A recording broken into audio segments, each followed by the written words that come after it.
fellow romance readers, I'm Amy. And I'm Sarah, and this is Post-Book Depression. You know that feeling you get when you finish a good book that you didn't want to end? Have you finished a book and just weren't ready to move on from the story and its beloved characters?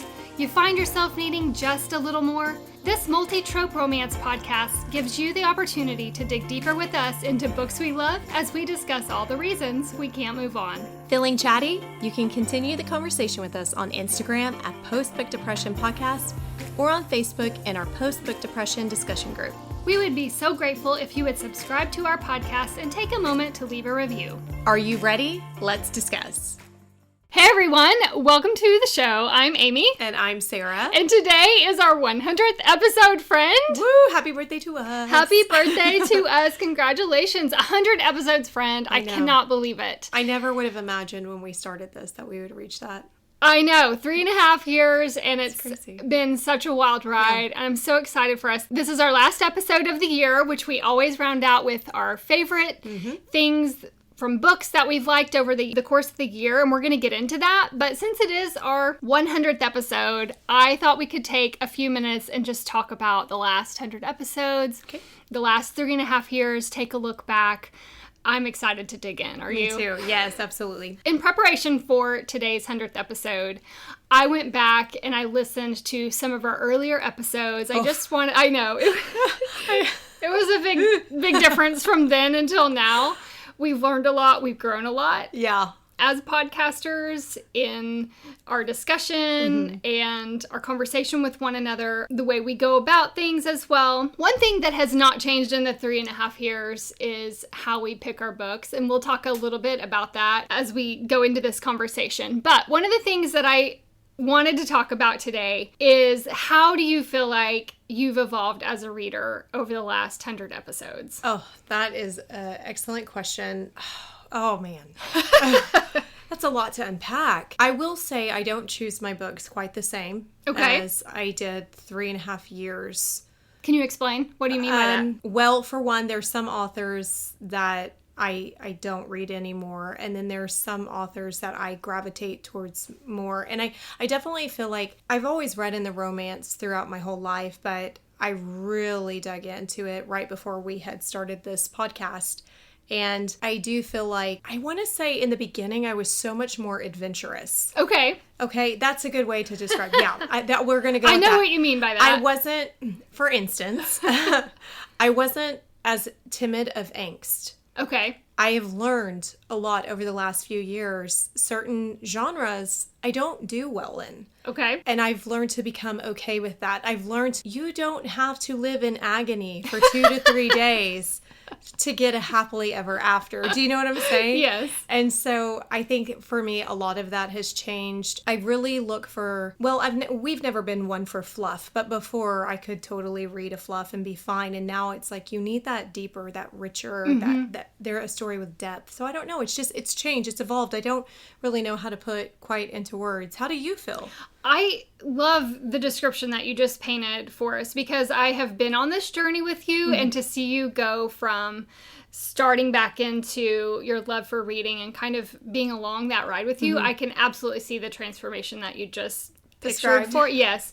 And so for me, one of the things that I feel like I've evolved in, that we talked about early on in the podcast, is that I can now read more than one book at a time. Oh, yes. Yeah, I didn't even think about that. Because I couldn't before. Now I can simultaneously do an audiobook and an ebook. And we kind of, I feel like you and I both in the last, it's been about It's just this last year. Yeah, we really this last year dug into audiobooks. But not even just audiobooks, but simultaneously. I remember when we had that discussion of, because we were like, I could never. You cannot divide your attention. And we have done that. I almost don't function well if I don't have an audiobook and an ebook or physical book. Yeah. Absolutely. Yeah. One of the things that we talked about early on, I believe it was in Book Lovers, that was our second episode. You talked about how you had to read the last page of every book that you read. You spoiled every book before you read it. Yeah. Do you still do that? No. Yay! No, I don't transformed do you. that. I don't do that anymore. I really don't. Maybe it's because I don't read so many angsty books. That's true. I've dialed back, so I was like, I don't feel the need to read the end.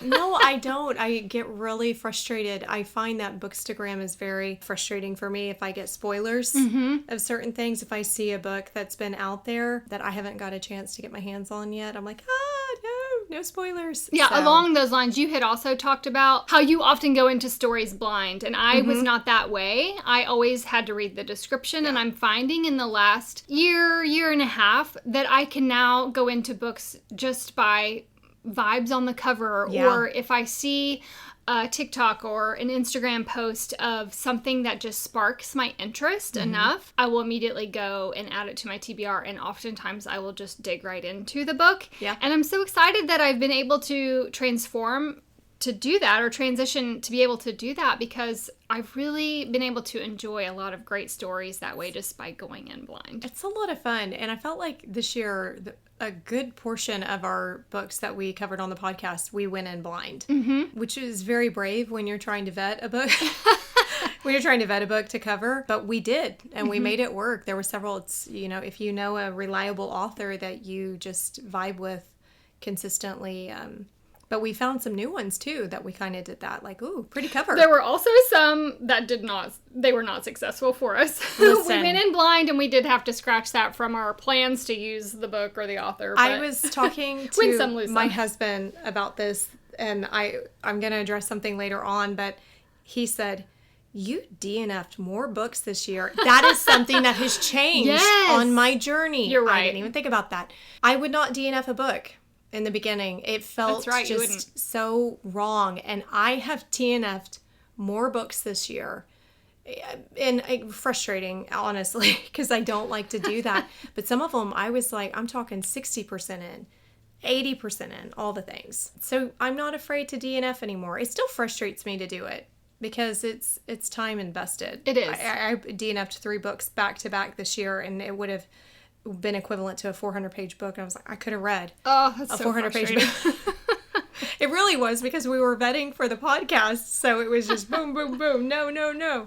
We've had a pretty stressful reading time in the last year. Finding books that are quality. I'll be honest, I've been in the biggest book slump I've ever been in just in the last half of this year. Same. I've really struggled. I'm really proud of us for finding quality books to cover this last half. And I don't know why I'm in such a big book slump. I don't know if it's just that we've had such amazing books in the past, and some of these are just not holding up to the weight and the standard of that, or I'm just a mood reader and I just can't figure out what mood I'm in. I feel that struggle bus this year, because there's been a lot of books I have not been in the mood to necessarily read. But yeah, it's been a weird year. You and I have had many conversations about the book slump that we have been in, and I felt like I hit mine when I kept having to DNF. And then when we found a book to cover a little after summertime, we were so excited because we got so lucky. But yeah, it's been kind of a weird year. It has. And I do feel like too, we would find books and they would be great, but we've already done the dead husband trope 4 times. Yes. So it's like, that's so great. Why the dead husband again? So I do feel like we ran into some walls that it wasn't that we didn't find good quality books, but we couldn't cover those books because we have already addressed that same topic or that we try to find variety, and it was hard this year. Yeah, we like variety in what we read and what we present to our listeners, and this year was a little hard. It was hard, and normally to get out of a book slump, I will either change genres, go to just a strictly thriller, mystery, suspense, or I'll reread a book that I know I have loved and enjoyed in the past. Friend, I've reread 31 books this year. That's insanity to me. 31 rereads, and I didn't realize it was that many. I was trying to figure out. It's a lot. It's so many. How many books have you read this year? I'm on my way to 150, so I'm around 130-ish. Okay, that's a lot. Yeah, it is a lot. It's a high percentage. Now, I will say 13 of those were the Charlie Davidson audiobooks. I listened to those for the first time on audio. And a lot of these, I did listen to audiobooks for the first time. After we did our little mini episode about what books we would reread or things like that, I was piqued by, my interest was piqued by the Charlie Davidson one, and I found the audiobooks, and so I blazed through those while I was doing ebooks as well. So that's, a lot of these are audiobooks that I've listened to for the first time, but they were a repeat story for you. Yeah. Yeah, that number is wild to me. Because It is to me too. My goal this year was 70 books. And I'm going to hit that. But yeah, 31, that's like... It's a high percentage. It's a high. That just tells you what kind of slump I've been in this year, I think. It's been rough for Amy, everybody. Feel sorry for her. Yes. Sad for Amy. One of the things for our 100th episode that I thought would be fun, you don't really look into the analytics of our podcast. Correct. I do. I go to the analytics a lot. I want to see if you can guess the top, let's just say the top 3 most downloaded episodes. I'm gonna talk about the top 5, but I want to see if maybe you can guess the top 3. Okay. I'm going to base this solely on probably one of the last times I ever looked. Okay. And I want, just so you know how we're going to do this, you'll give me your 3. Do I have to give you the order of the highest? Yeah, I want you to give me 1, 2, 3, and then I'm going to just go from 5 and go backwards. So I'm not going to tell you if you're right until we go through. Tell me your best guess for top 3 most downloaded episodes. So I think the first one, most downloaded. Is that right? Doing reverse? So number 1 would be most downloaded. Number 1. I want to say it's Every Summer After by Carly Fortune. Okay. Number 2. Second most downloaded, I feel like at one point when I looked, The Inmate by Frida McFadden had reached high numbers. Okay. And then I would say Book Lovers by Emily Henry, maybe? Okay. I will tell you that all 3 of those are in the top 5. Yeah! Starting with number 5 was Book Lovers, Emily Henry. Do you have something, just thinking back to, that was the second episode that we ever recorded. Do you have any memories or anything special from that episode you want to talk about or remember? Not so much from the episode, I guess, per se, but that story. Mm-hmm. I still remember that story. It was my first Emily Henry book. And I remember when I read it, I thought, I want to read everything that she writes. Because the way she writes, she's funny, she has depth. And I remember thinking, this is what romance can feel like. Mm-hmm. It just felt like the perfect rom-com movie that is like your favorite. It gives you all those nostalgic feelings that you want in a great romance movie, but you were getting it in a book. And that, it also gave us excited. It gave us great discussion also, especially starting out the podcast, because that was, like I said, the second episode that we had recorded. And this is the episode where you talked about you reading the blurbs in the last pages. And so I was finding out things about you as a reader, which was very exciting to me. So I loved recording that episode and just learning new things about you. Aww. All right, number 4 was Only Love Can Hurt Like This. Oh, good story. That was a good story. Oh, okay. That was good. Number 3 was Say You Swear by Megan Brandy. Is so one of my favorites. It is one of your favorites. And the thing that stands out to me the most from this episode, this was the 3rd episode that we recorded. And if memory serves, it has been 3.5 years, but if memory serves, this was one of the first episodes that made you cry on the podcast. And I remember, because there is something in there that happens that's personal to you. I'm not going to talk about it because it would be a spoiler for the book. But I remember you starting to tear up in our discussion, and you had me pause our recording and you wanted me to remove that from the discussion. And I told you, that's what makes us relatable and real, friend. And so we ended up keeping it in the episode, and it just sounded so genuine because it was coming from your heart. And I just love that so much that we were able to just be ourselves. And it opened up the floodgates for me because I'm a major weeper. Yes, we have established over 100 episodes that you are the crier of the two of us. I have the heart of stone. All right, so that leaves our top 2. Number 2, Every Summer After by Carly Fortune. This was the first episode where I really felt like, friend, this is what we're meant to do. This is going to work. Yes. It exploded.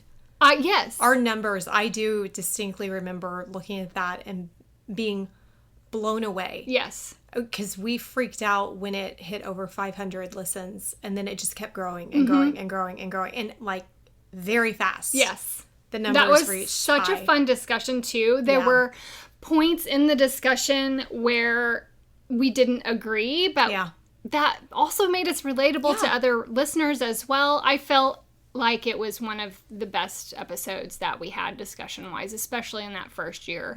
Coming out of that was really cool.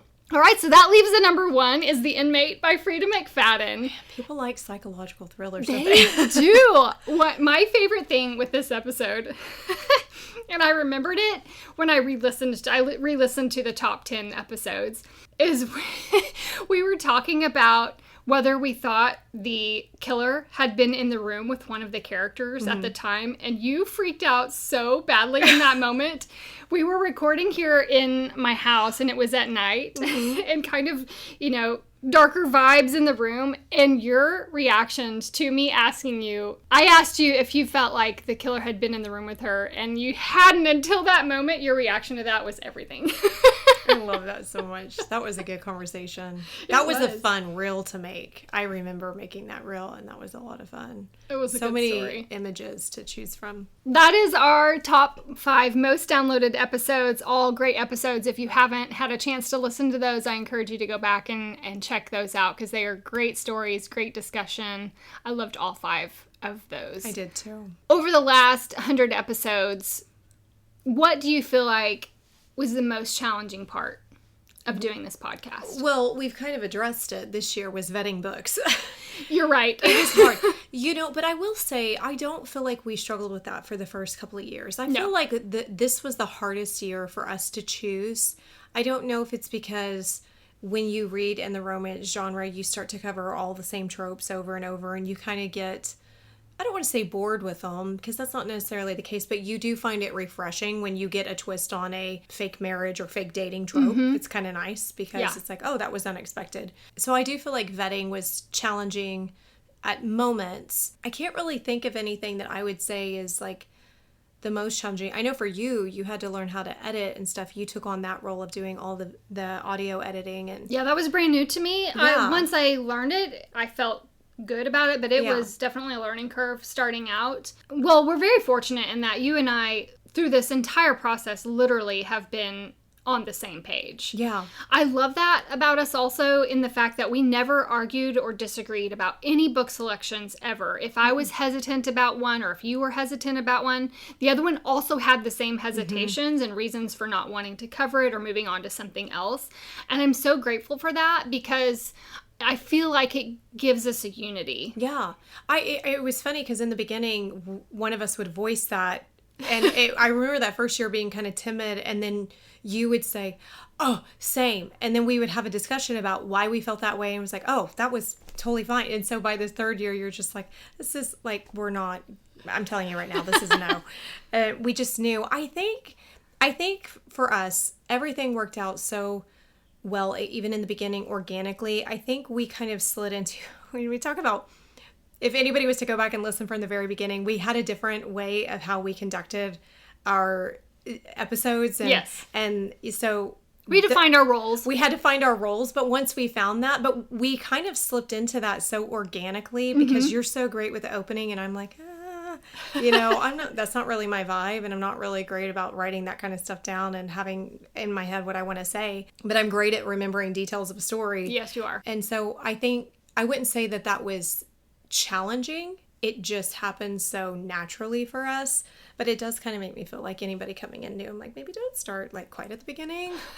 like get into our newer stuff and then go to the beginning, Yeah, if you followed us from the beginning, we've grown a lot. We've learned a lot. We've cut out. We think we have. We've cut out a lot of likes and ums. Oh my goodness. From the very first episode. Yes, let's go back to what's the most challenging is don't say don't say so, don't say like, which I still struggle with. But we both do. Amy is really great about cutting out the so, because I don't know why we just start transitory words are hard for us. So we have behind the scenes. See, I said so. Behind the scenes, there was several moments of you've said like several times. Don't say that again. Let's re-record that, because you said say that again. Yes, Amy will do that to me. Say that again. But we've grown a lot, and we have improved on that. As someone as the one who edits the episodes, I can say we don't do it as much as we did early on.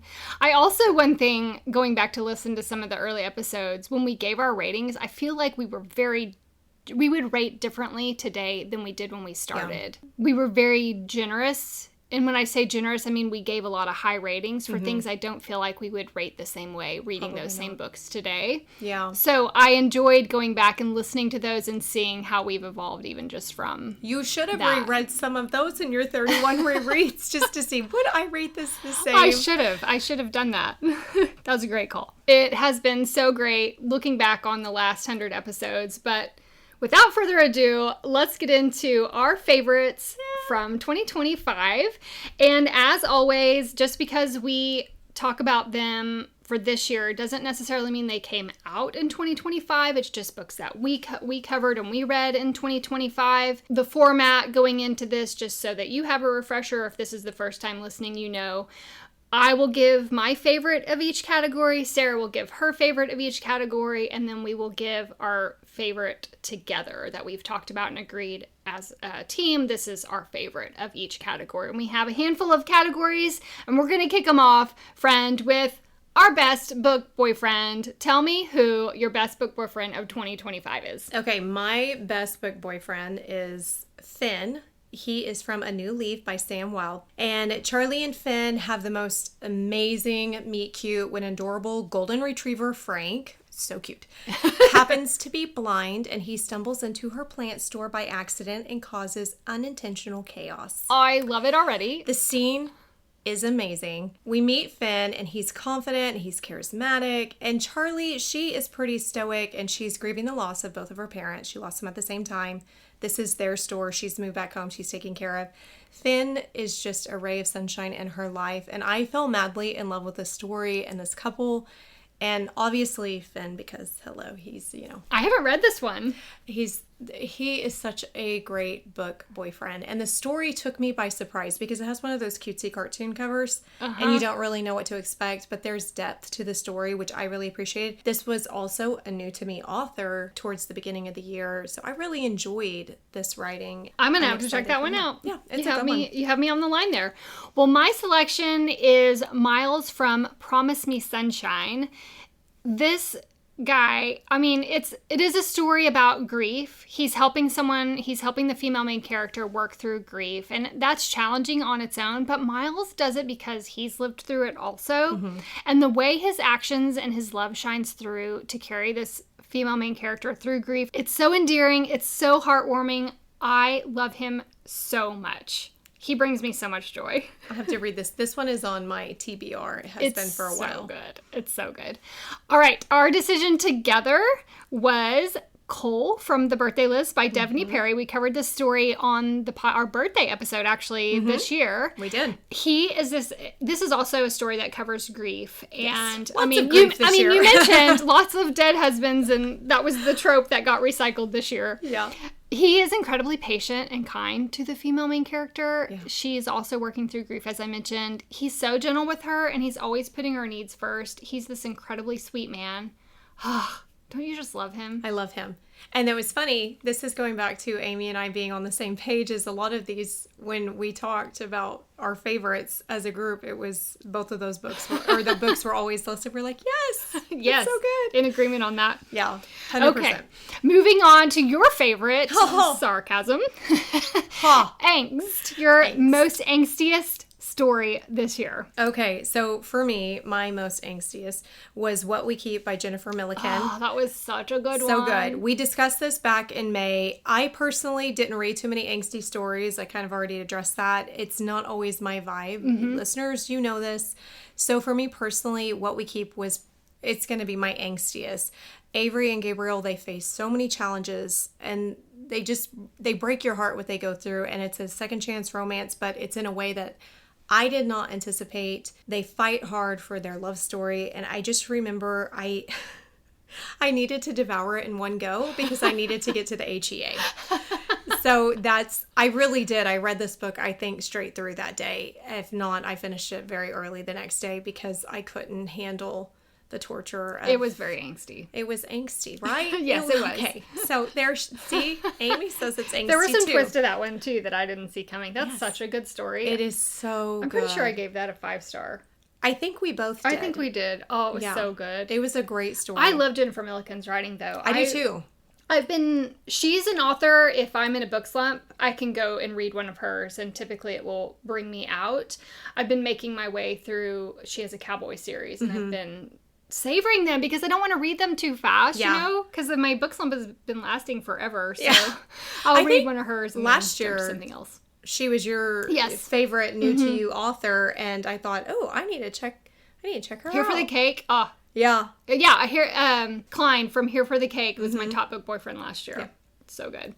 Well, my angstiest book, it was actually the first book that I finished in 2025, and it held the bar high, and nothing else is compared to it. It's No Tomorrow by Carrie Ann Cole. She writes angsty books as it is. All of her stories have angst. Two things I've always said on this podcast that make me feel angst in stories. One is when the main character is on a path of self-destruction. The other is when one of the main characters doesn't feel worthy of the other. And friend, the story is heavy with angst because the male main character follows both of those journeys.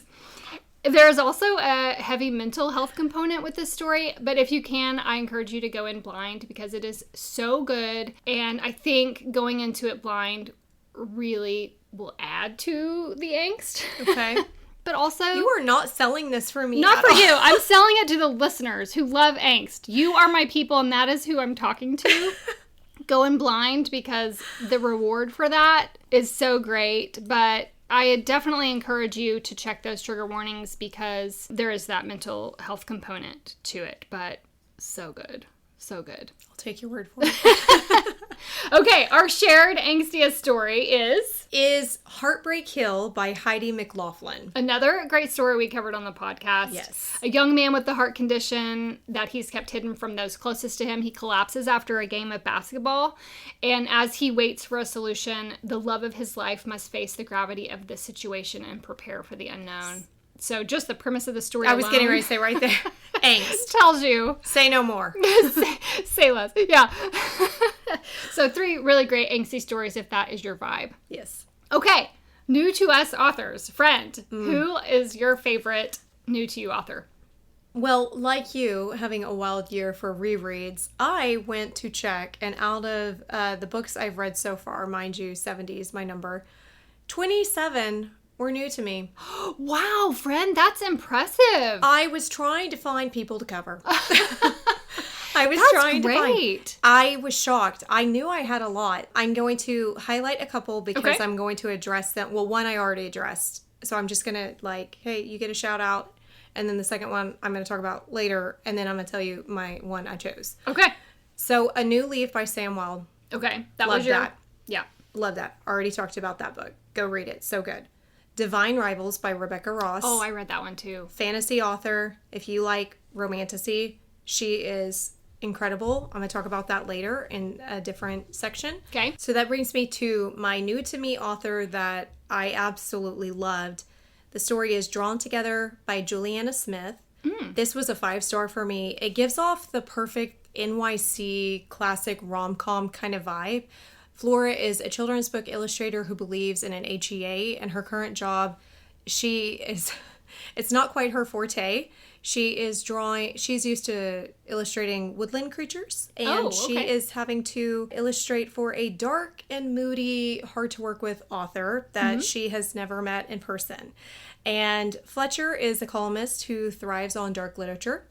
And his current task is to write columns about romance novels in order to advance his career. So together they team up to kind of give a little bit of education on each other's backgrounds and how to help. She helps him with the romance.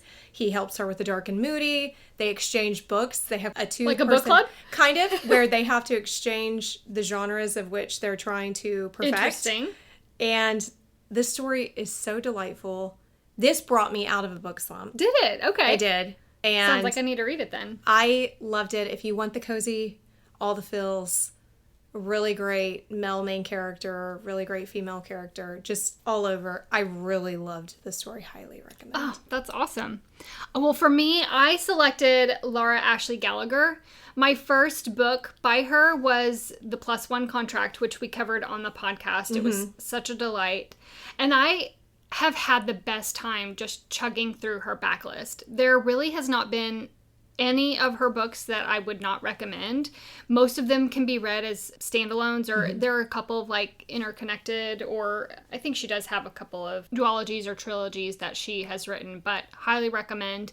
I just started going into her stories blind. I saw her name and I would just go in. There's a holiday book that she has that I have saved for this month, and we only have a little bit left of this month, so I'm gonna read that for the holidays in the next few days, and I'm very excited. I have loved her this year. Our shared author that we both really, really liked was Rashae Stevens. She wrote Forever Then, which we covered on the podcast. So good. And that was such a special story. I know you particularly really enjoyed that story, and we really enjoyed her writing style and the storytelling that she did. Just a really great author to check out. Yes. Moving on to funniest or best romantic comedy. Tell me yours. Okay, so mine is First Time Caller by B.K. Borson. That was we so covered good. that one. Yes. So this is a wonderful rom-com that we covered on the podcast.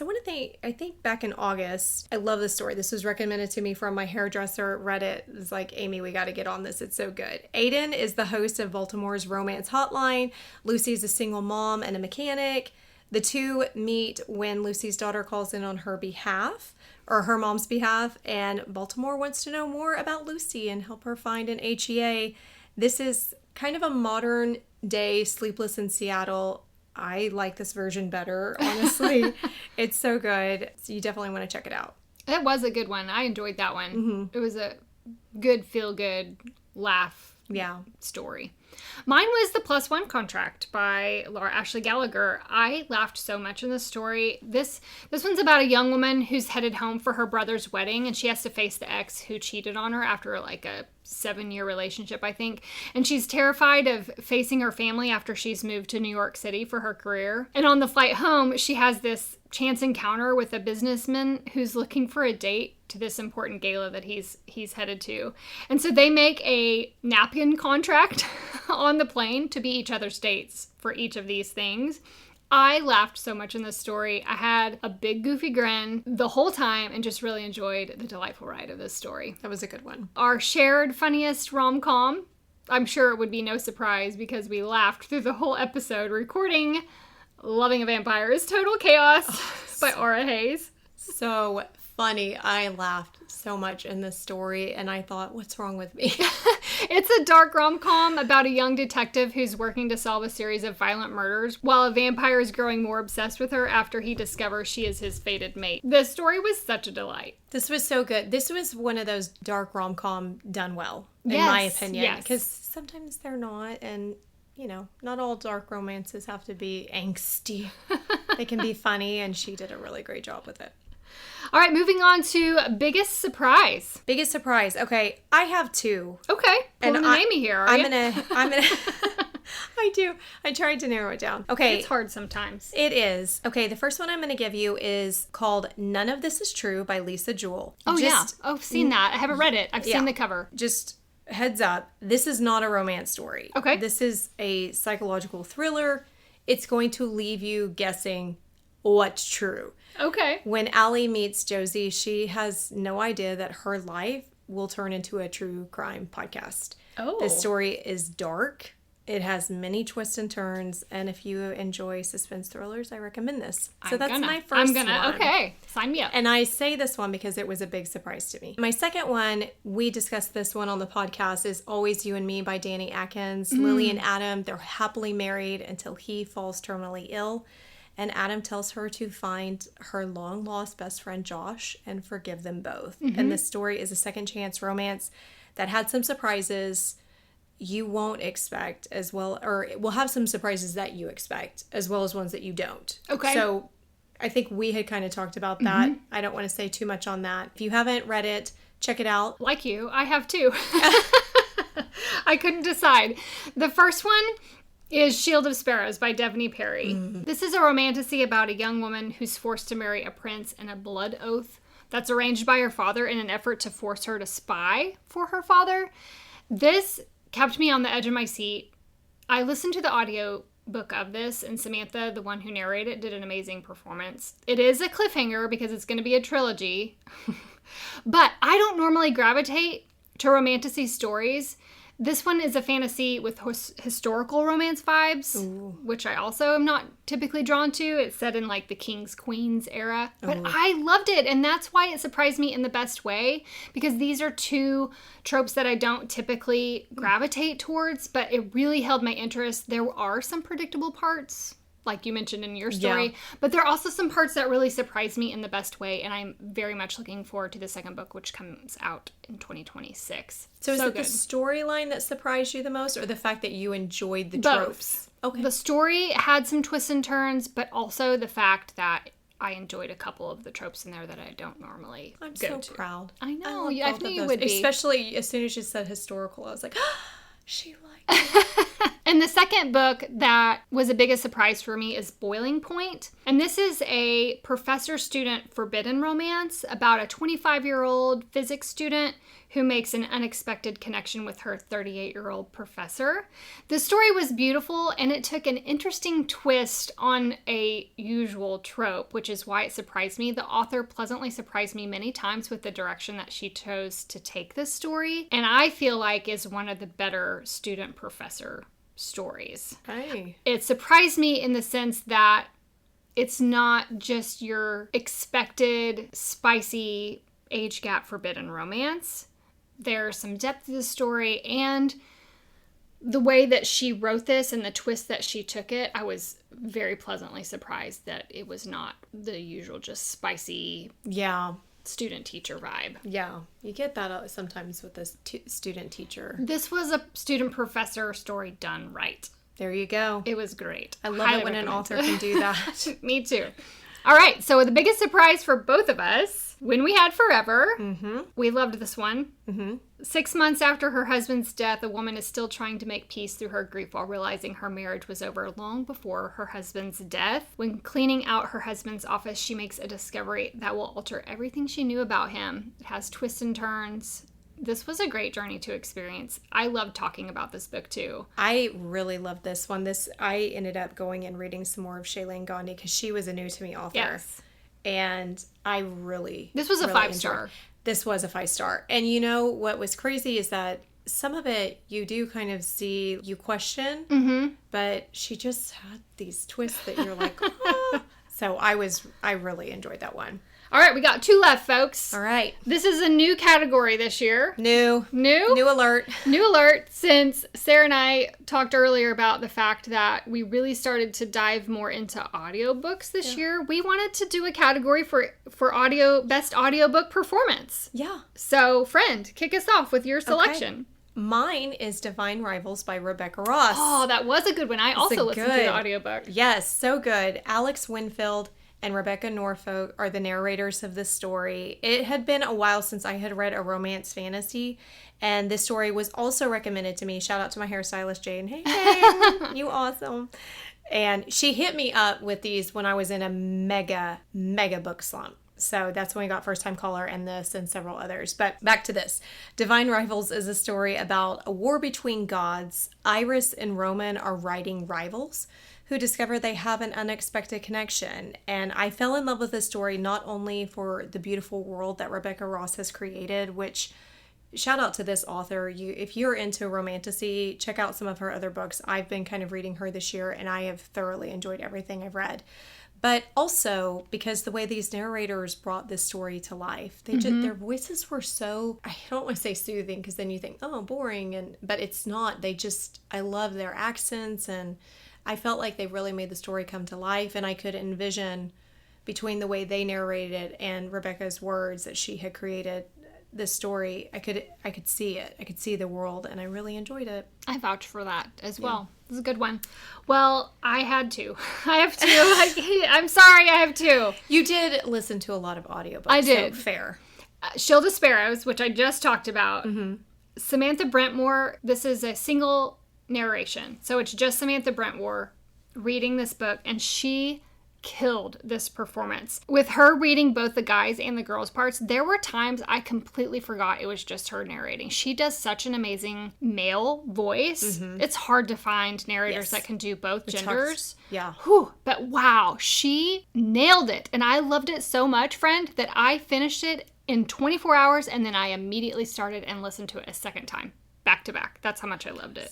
So good. So she didn't whisper her Mel. No. She didn't whisper. She didn't whisper.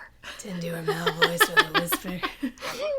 If you missed that joke, I hate it when they whisper to make a male's voice. Yeah, I guess we should reference it. We had a discussion about that earlier on the podcast this year. Yeah. My second one was Grimm. And this is by DJ Krimmer and Joe Arden. This is co-written by them. Friend, this was my first fully immersive multicast audiobook, and it just wrecked me in the best way. It had sound effects.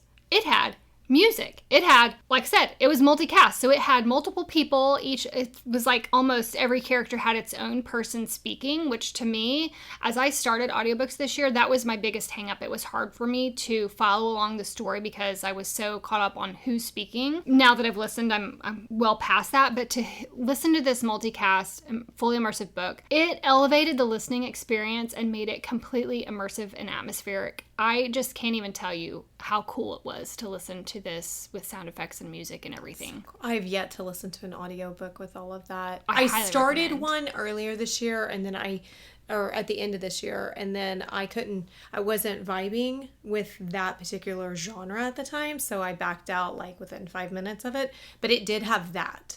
It did have the sound, because I do remember there was like airplanes and stuff. And I will say I didn't really talk about what this book is about. It's kind of it's another dark rom-com. I laughed out loud so much in the story. The characters are so funny. It's not really a romantasy, but it features characters from the afterlife and, otherworldly characters. They connect with a woman who dies, but is brought back to life for a little bit of time, and their reactions to each other, and it is chef's kiss. So good. Okay, the audiobook that we both loved, and we even talked about this on the mini episode where we talked about books that we would read. Specifically, the audiobook of this was Always Me and You. You've already mentioned it. Yep. Such a good story. I would highly recommend listening to the audiobook of that because it was so great. Our final category, best book. Let's just kick it off with our shared book because I just mentioned it. Yeah. Always You and Me. Always You and Me. Such a great story. As you can imagine, we've already talked about it multiple times on this episode. It's so good. I know we talked about it on the reread episode, our little mini episode that we did earlier this year. So definitely check that one out. It's so good. All right, friend, tell me your best book this year. My best book Drumroll, this year please. is Forever Them by Rashay Stevens. And so this good. is a podcast story. We've talked about Gretchen and Connor, forbidden romance, finding birth family, their chemistry. Those are the high points. Oh, that's so good. Well, mine So is good. also one I've already talked about. It's Promise Me Sunshine. He was my best book boyfriend. It does handle grief, but friend, I read this sitting on the beach in Mexico and I could not put it down. It was so good. It also was along the same lines of The Birthday List by Devaney Perry, which is why I didn't recommend covering it on the podcast because we'd already covered that one. But it was so good. It was so good. I loved it so much. 5 stars. Well, that wraps up our favorites of 2025. We hope you enjoyed listening to all of our favorites, and we would love to hear what your favorites are. Hit us up on Instagram at Postbook Depression Podcast or on our Facebook at Postbook Depression Discussion Group. And with that being said, Amy and I have an announcement. Life has been busy, and It has been busy. it has been busy, and things are changing, and it is with very bittersweet emotions on my end, because Amy doesn't cry, that we are going to press pause on our podcast. We have wanted to take some time for our families and just the season of life that we are in. And we cannot thank you all enough for joining us these last 3.5 years, our 100th episode. Yes. and talking with us, and all the opportunities that we've had interviewing two of our favorite authors. Oh, yes. That was such a good time. Yeah, interviewing with magazines. We just want to say thank you for joining us on this journey. Our platform will still be open. You can still chat with us on Instagram, and you can chat with us on Facebook. And you can also email us at postbookdepressionpodcast@gmail.com. And until next time, keep reading.